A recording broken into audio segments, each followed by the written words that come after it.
একটি ভুল সিদ্ধান্তের জন্য আপনি যাতে ক্ষতির মুখে না পড়েন, তাই কিছু পথ খোলা রাখা দরকার।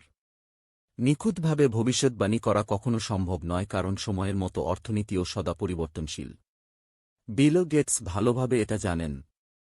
তিনি বলেন, তিনি যখন মাইক্রোসফট খোলেন তখন ব্যাংকে এত পরিমাণ টাকা রেখেছিলেন কোম্পানি যদি 1 বছরের জন্য কোনো প্রফিট না করে তবু যেন কর্মচারীদের সমস্ত দায়িত্ব নিশ্চিন্তে বহন করতে পারেন।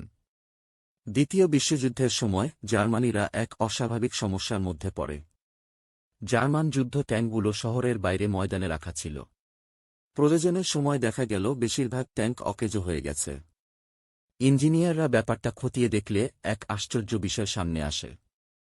মেঠো ইঁদুরেরা ট্যাঙ্কের ভেতর বাসা করে বৈদ্যুতিক যন্ত্রপাতির বাইরের আস্তরণ কেটে তাদের কর্মক্ষমতা নষ্ট করে দিয়েছে। জার্মানরা পৃথিবীর সবচেয়ে উন্নত যন্ত্রপাতির অধিকারী ছিল, কিন্তু কেউ বুঝতে পারেনি তারা মেঠো ইঁদুরের কাছে এমনভাবে পরাস্ত হবে।